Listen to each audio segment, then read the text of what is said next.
Welcome to Finely Tuned. In each episode here, we're speaking with people who care about our built environment. This podcast is built by Gridium.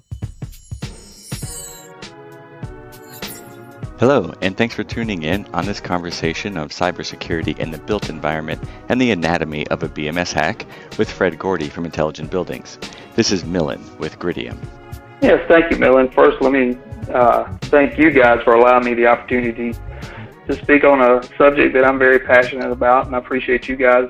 Before we get started, I want to kind of tell you a little bit about also the company that I'm working with, which is Intelligent Buildings. And now, at its core, Intelligent Buildings is a company that works for the customer, and the reason that customers come to them is, as you can imagine, there's so many disparate systems out there, parking, control systems. It's not just about control systems, it's about the entire smart building strategy. Mm-hmm. We can step in the gap, be the advocate for the customer, take the disparate systems, pick and choose and help them, guide them through the process of putting together the best smart building package they can come up with. And as part of that, it would be remiss that cybersecurity was not part of its core foundational piece. And everything that Intelligent Buildings does is built on that layer of cybersecurity. I came from IT in 2000 and I moved over to the building control space, to the smart building world in 2000. And I remember getting a call from this company at the time, and they explained what it was that they did, and I still didn't get it. Mm-hmm. So I went to the interview, and they started talking about web-based control for buildings and that type of thing. And I did something at an interview you probably shouldn't do. I looked at him and I said, "Are you sure you got the right guy?" Mm. And the gentleman that was interviewing me, he said, "Yes, we do. And the reason is because we know that these systems are moving more and more to a global control kind of strategy, and we need people that have IT backgrounds to kind of help us move into that world." And thus began the transition. That company introduced me to enterprise level building control systems with people like AT&T and Macy's. And the security through obscurity thing kind of, basically I drank the Kool-Aid, let's just say it, because I went from a policy control world to the Wild Wild West. And I guess it was around about 2010 that I, looking at the portfolio of who we were integrating with and what all could possibly be done, I had to kind of shake off the Kool-Aid that I drank and start saying, we really need to start taking a look at this stuff and trying to figure out a way to protect it, because in and of itself, it's not designed to protect itself. Sure. And so I started my journey of cybersecurity for control systems, and I found that while there were entities like ICS SCADA and that kind of thing. Yeah, Fred, thanks for telling us a little bit about your transition from the IT world to the OT world, and let's jump into what a BMS hack might look like. So I think what you've got showing here on the slide is this question of is your building's data searchable? And can you tell us a little bit about what kind of data is searchable and where? Sure. A few years ago, there was a gentleman by the name of John Madeley who created Shodan. And Shodan in and of itself is not a hacker tool by its definition. Okay. However, that's what it's become. And what it does is it's running a series of queries 24/7, 365, and it's looking for exposed devices, and it's looking specifically for OT devices. It's not, it's not looking just for servers and that kind of thing. It's looking for things like control systems, cameras, so on and so forth. And it catalogs those. And it's searchable to the point that you can not only put in the name of, say, a particular manufacturer, but you can also find out where its geoloc is, which is the IP location of where it's originating from. So you get some background on what's actually in the building, a little bit about, the manufacturer, and there's a lot of relative information there that is kind of tasty to the bad guy. But again, he didn't design this for the purpose of bad. It was his attempt to, kind of bring awareness to this. And as a result, there's a Census is another indexer or OT search engine. This one was created by a university. I actively use both of these. Now the third one is a sketchy one. It's called Zoomeye. And as far as I understand it, its origin is in China. And but it's it's available for anybody to use. So once you have access to these search engines, like I said, you can put in a manufacturer name. You can put in even something like a chiller, and it'll bring back exposed chillers. Now let me qualify what I mean by exposed. What this means is there is a public IP address that any one of these systems is actually registered a response back from. What that says is it's not behind the firewall, which is a huge no-no. But to give you some stats and stuff, if you were to do what I call a call all for Census, and it would give you back somewhere in the neighborhood of 300 million connected devices in the world. Wow. In the United States, in the United States, there's over 6 million. So we've got a lot of work to do. Yeah. So I mean, like with Shodan, you just sign up for a free account. Now they do charge for little extra things. Census is all free. Zoomeye is all free, and anybody and everybody can use them. In fact, I did sign up for Shodan myself, and I was able to pull up a chiller at a private university in Southern California. It was quite remarkable.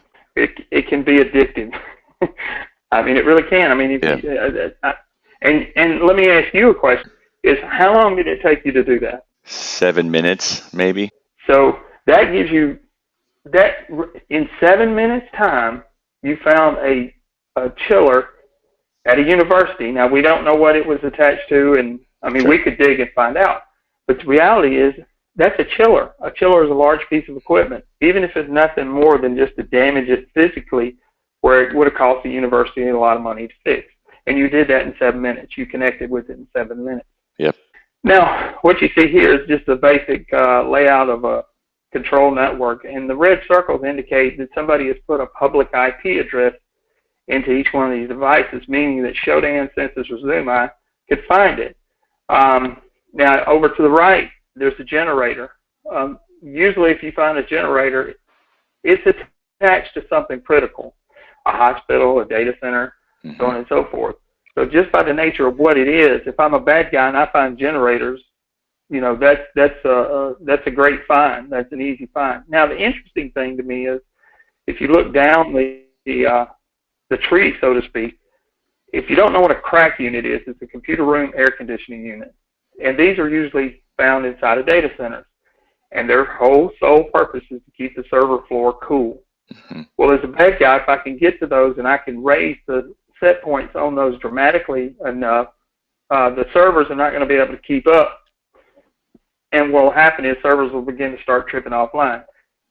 That can interrupt e-commerce. The same thing, you got down through that little tree, you have a UPS, a PDU, a UPS, as most of us know what those are. The little ones sit on the desk. These are big guys that sit in data centers. And the PDU is just a power distribution unit. You can find all of these things through these search engines. And like I say, just based on the equipment type itself, it will tell you what its criticality level is. Because if you're not putting a UPS on something you don't care about, you're putting it on something you do care about. Yep. And with this information exposed, how does a hacker or an attacker take it one level down? What I'm showing is a schematic of a backnet attack. And this is something that I've kind of really started harping on lately, is backnet by its nature, when it was originally developed, was to be an open protocol, meaning that anybody could talk to it. And that was good in our control world, because then we were getting away from proprietary systems. Well, there is no username or password required to get into a backnet network. Before, say 2 years before anybody really started thinking bad guy way about getting in control networks, you had to crack a password. And the reality is, the control system passwords are not that hard to crack.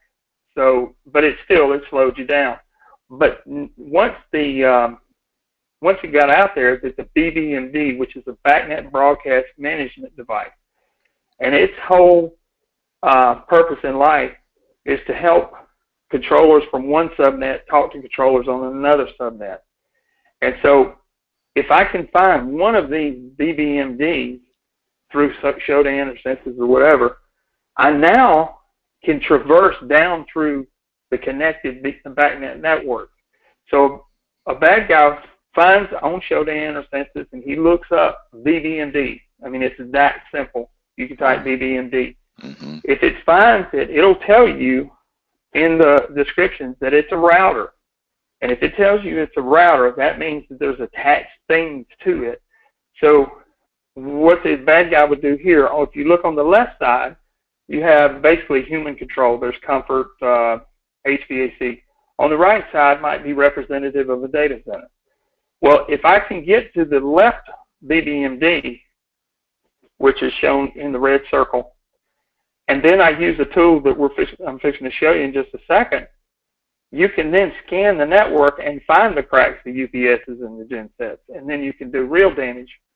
So now, once you've got that BBMD, there's free tools out there for anybody to download, and this is one that I've found on SourceForge. And the scary thing about this one is I've seen other free tools, and they'll let you scan the network, and you can do basic functionality. But with this particular tool, I can do everything. I mean, it's to the point that I can even turn controllers into bricks.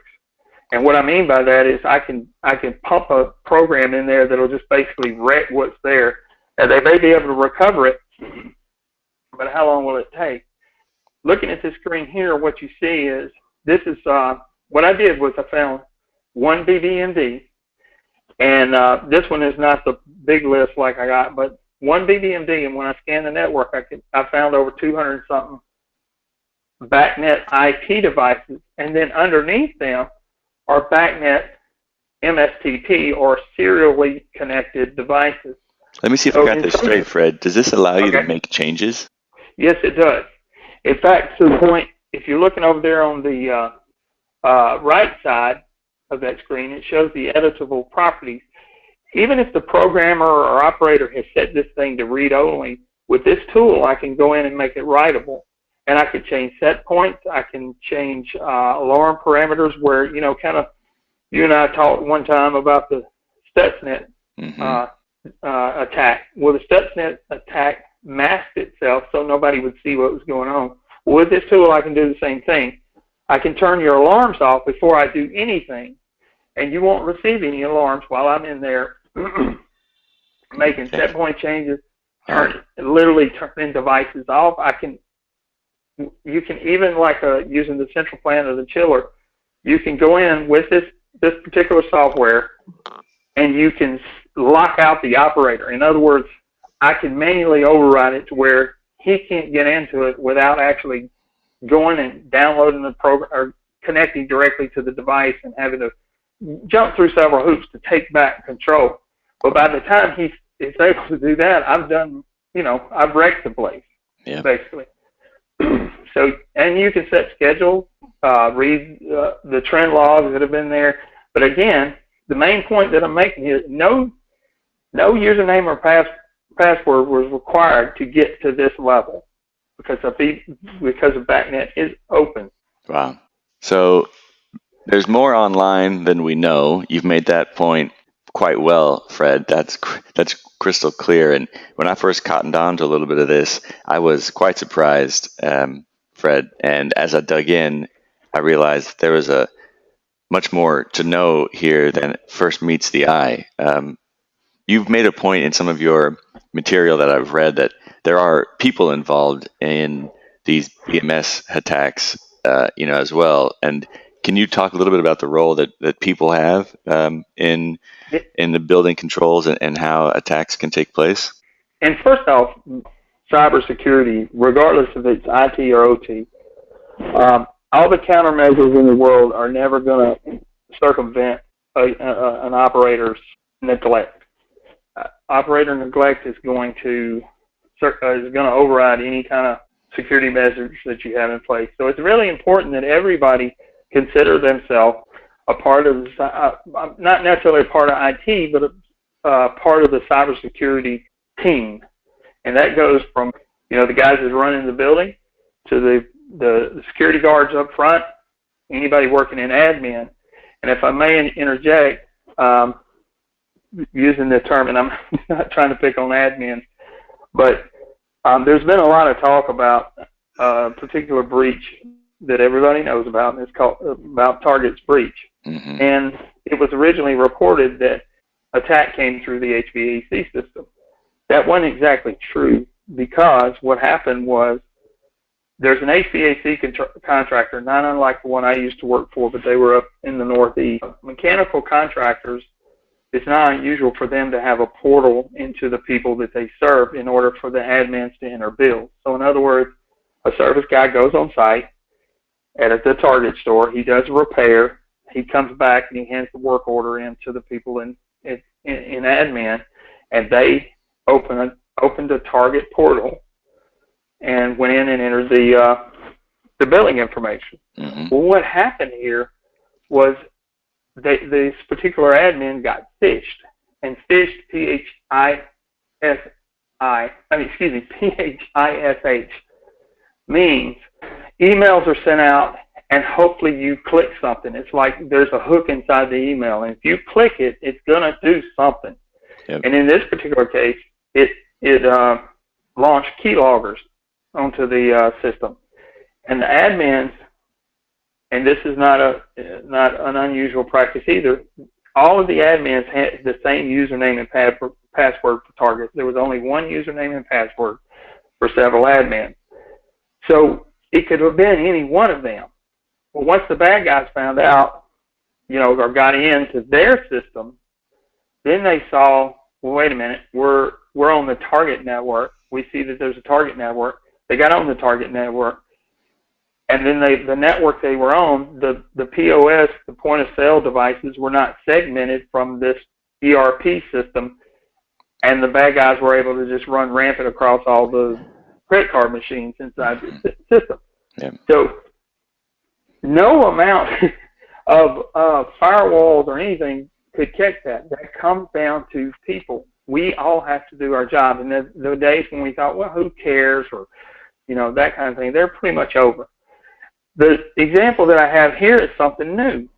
They had a control system sitting there, and there's a ransomware called Server 3. And can you explain what ransomware is? Sure, absolutely.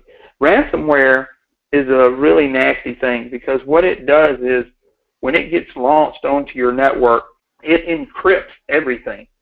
The data's still there, but what they've done is they basically padlocked all of your data, all your functionality, and you have to pay them to get the keys to unlock it. So the thing about ransomware, and this is where I'm always kind of a little hesitant when somebody tells me, well, we got it fixed. Well, you never know what these guys leave behind. Even if you pay them and they come and they'll unlock your data. What did they leave? Nobody knows unless you really dig through the system. But anyway, so that's what ransomware is. It basically holds you hostage until you pay them. Now, the unique thing about ransomware, and I hate to get into too many little rabbit trails here, but no, that's all right. This is interesting. Cool. Well, the little emblem up there, you see the gold emblem. That's Bitcoin.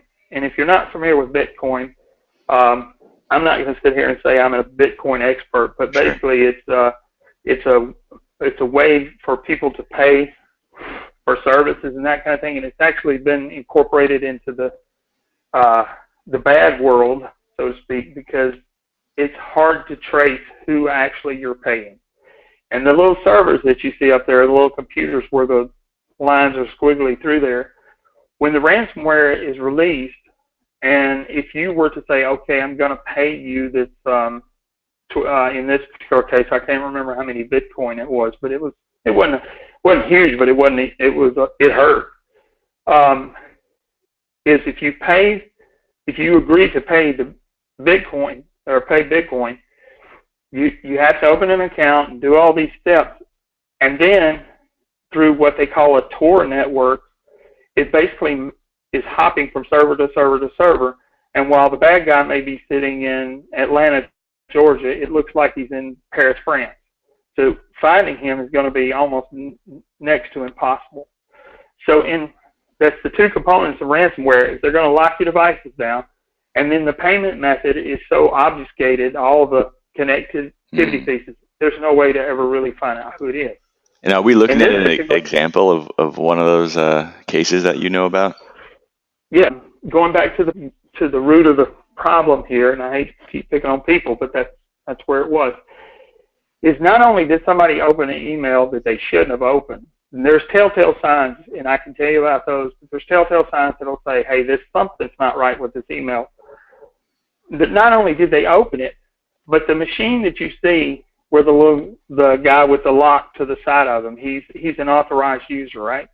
Mm-hmm. Well, these control system front ends, I've seen it time and time and time again, where they're sitting on a building engineer's desk out in the public, anybody, and they're using this thing to look at Facebook, to look at check their mail, whatever the case. And this is the thing that's controlling the building, but yet people are using it for whatever they want to, because and there's no restriction to access.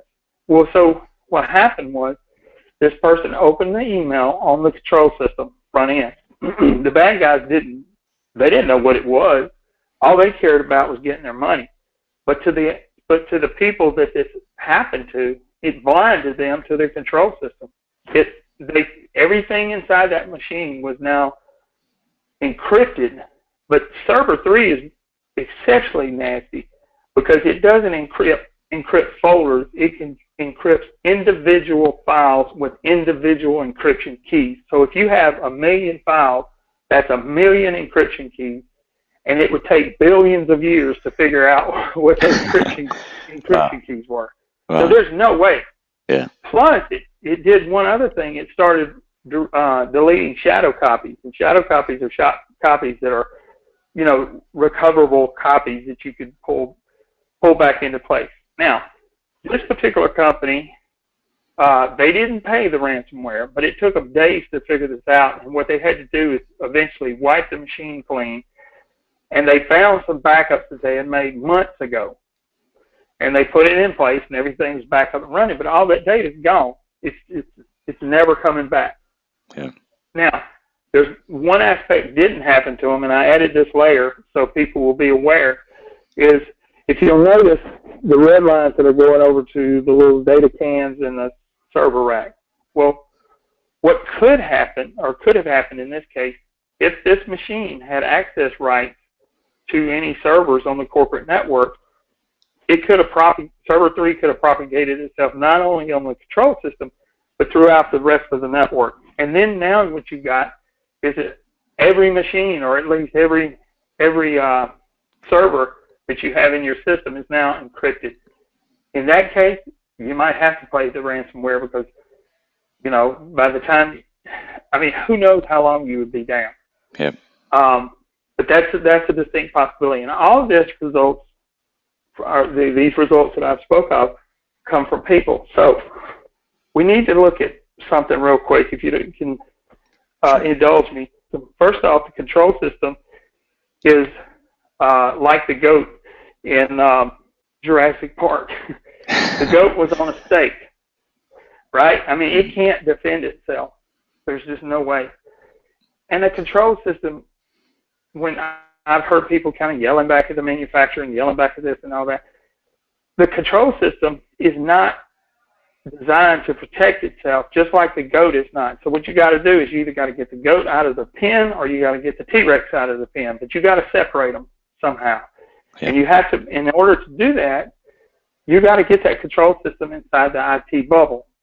Once it's inside the IT bubble, you're going to have to change the way you do things. And it's typical for a control system vendor to have a backdoor into your system. And it was done not for any illegitimate means. It was done just like with the mechanical contracts that I work with. We had 400 service guys on the road.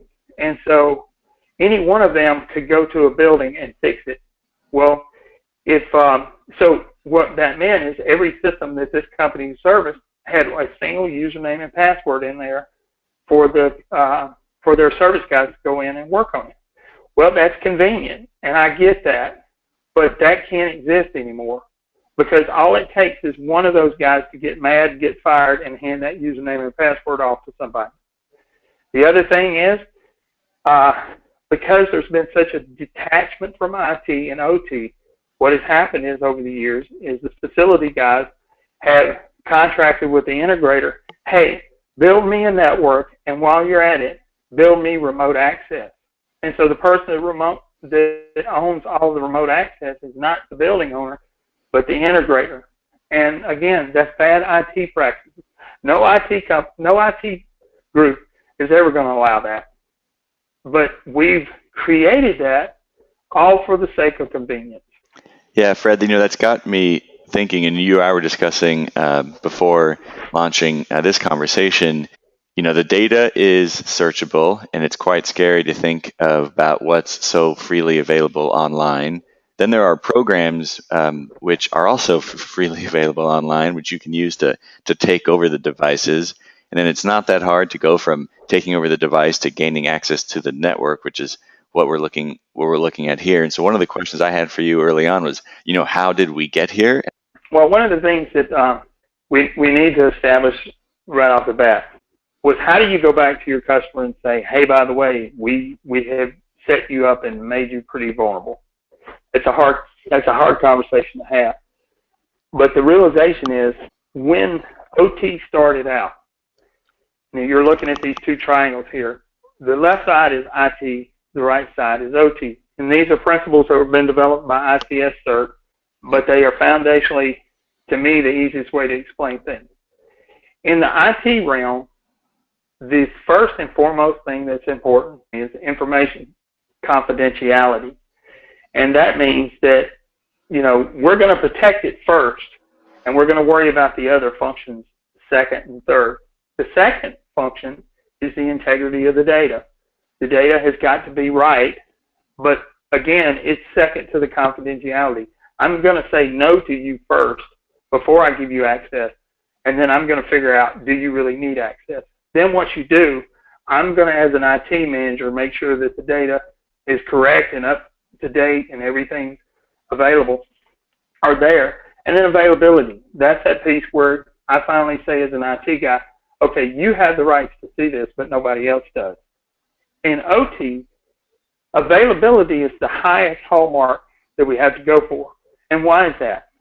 That is because control systems are machine-to-machine communication, and decisions inside of programs are being made in milliseconds.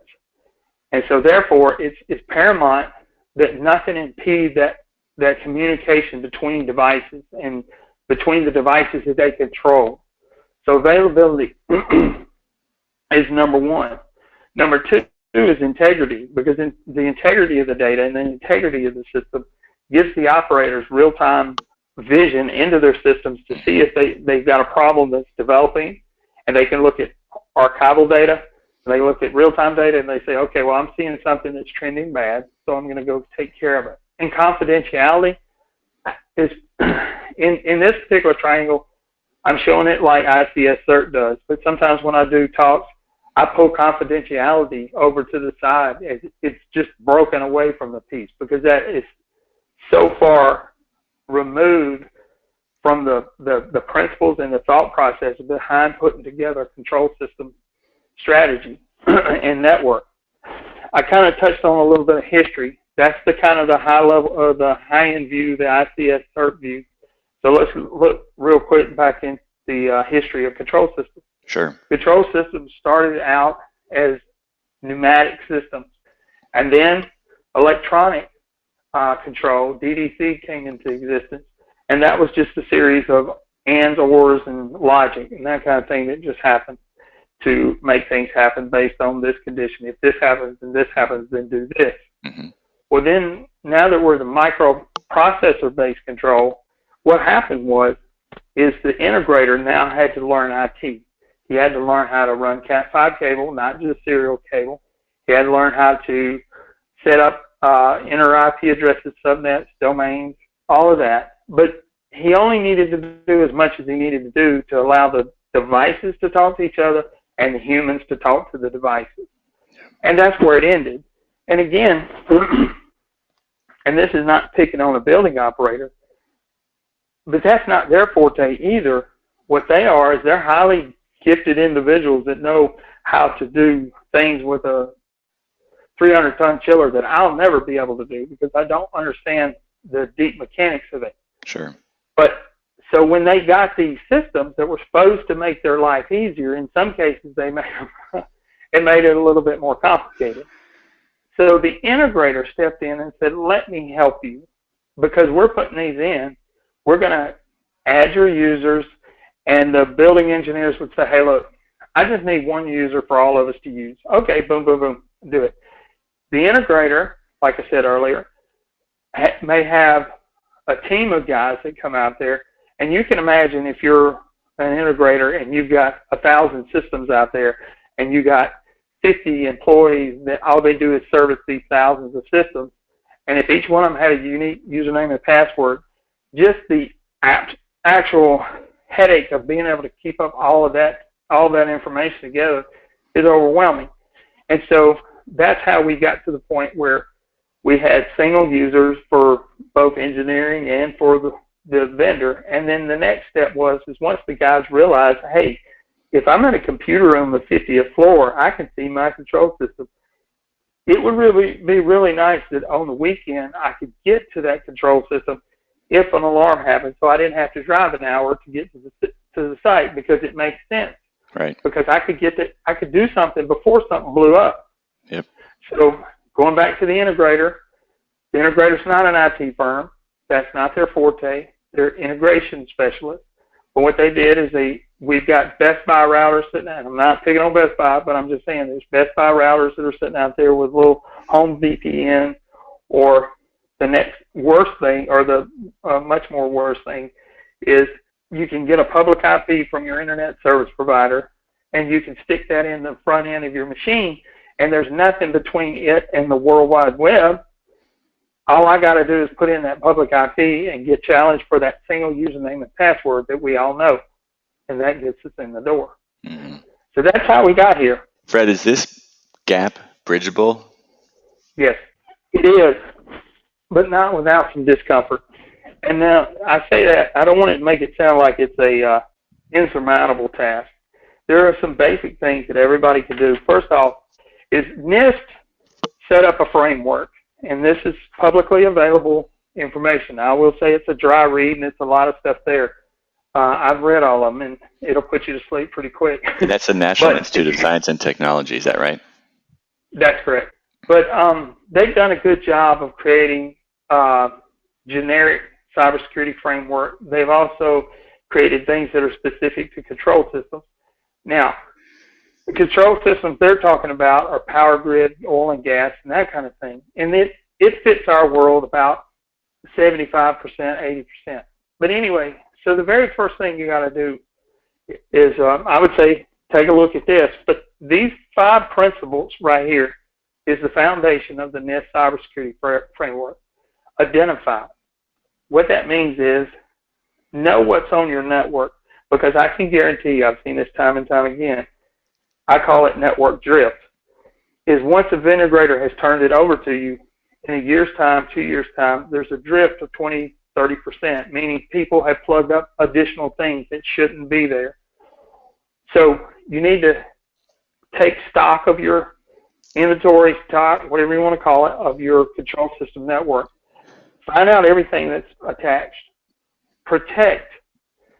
That means is if you have any exposures, whether it be through a public IP, or you have a consumer-grade VPN, or you have a printer that's been plugged up that's accessible by other people, or cameras, whatever the case may be, you need to take those and get them inside the IT bubble.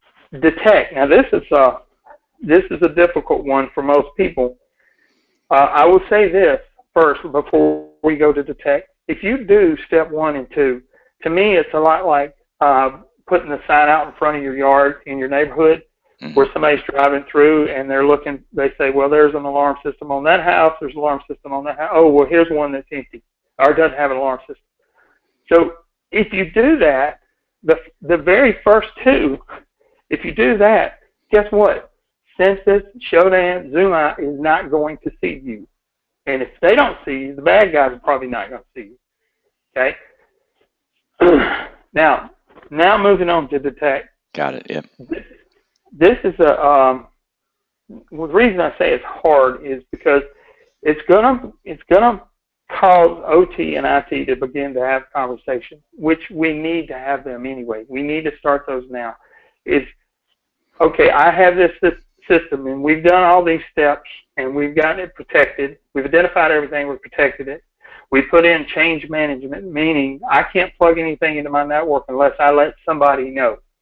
And in the detection piece of that, if you have this piece in place, if somebody were to plug something onto your network and it hadn't been authorized or whatever, the detection would pick that up and you'd be able to maintain your network architecture 100%.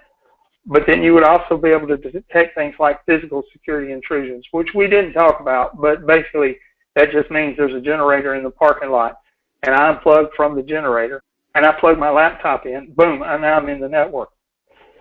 So we work with some people that have detection software and that type of thing. Mm-hmm. There are more and more coming about, but it's still got a little ways to go. And then respond. This is something that most in the building control side have never really thought about is if an attack happens, let's use Target, for example, the company that I referred to, mm-hmm. they're almost out of business now. It wasn't I don't want to say it wasn't their fault, but it really, more of the onus is on Target than it would have been on them. But their damage to their brand is insurmountable. And that's the other thing I tell people is whether the bad guy steals something from you or somebody sues you, at the core, if your brand is no longer good, what does it matter? Because you don't have customers. So you need to learn how to respond internally and externally, and you can't put your head in the sand and pretend that it will go away. I'm sure you remember the Blue Cross Blue Shield or Anthem breach. That's right. Do you remember that one? It happened not long after Target, right? Who do they talk about the most now? Target. The reason they're not talking about Anthem as much is because within 24 hours, the president of the company sent an email out, letters out to every subscriber telling them what they were going to do. Nothing came out from the company that was the HVAC mechanical service people for Target, and Target delayed their response. Home Depot had a breach. Which one do you hear of more still? Target. Home Depot responded. So you got to identify people inside your organization that are going to come to the forefront and basically take charge of this situation and be the vehicle for public relations and that kind of thing. But then also, what do you do internally? Do you pull plugs off the wall? Do you shut things down? And then recover. I mean, once you've done all of these things, your recovery is making sure that you get all your data back in place, making sure that your relationships with your customers are mended, and then take a forensic look at what happened, how I can prevent it in the future, and move on from there. But to me, those 5 principles is what everybody needs to live by. This is not just a career for me; it's become a passion. And there's a lot that we've got to get done. And I know it can be scary when you sit back and think of your budgetary concerns and that kind of thing. There is a lot of low-hanging fruit that you can do that's not going to cost you a ton of money. But anyway, I want to say thank you to you, Millen, you guys for letting me come on and talk about this subject. I appreciate you taking the time to chat with us about BMS hacks and cybersecurity in the built environment. And so thank you very much, Fred. Thank you. Okay, that's a wrap. For more episodes, go to the Gridium blog online or subscribe to Finely Tuned wherever you get your podcasts. Thanks for listening.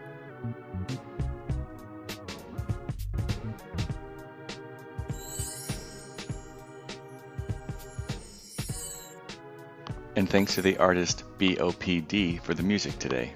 For the music today. For the music today. For the music today. For the music today.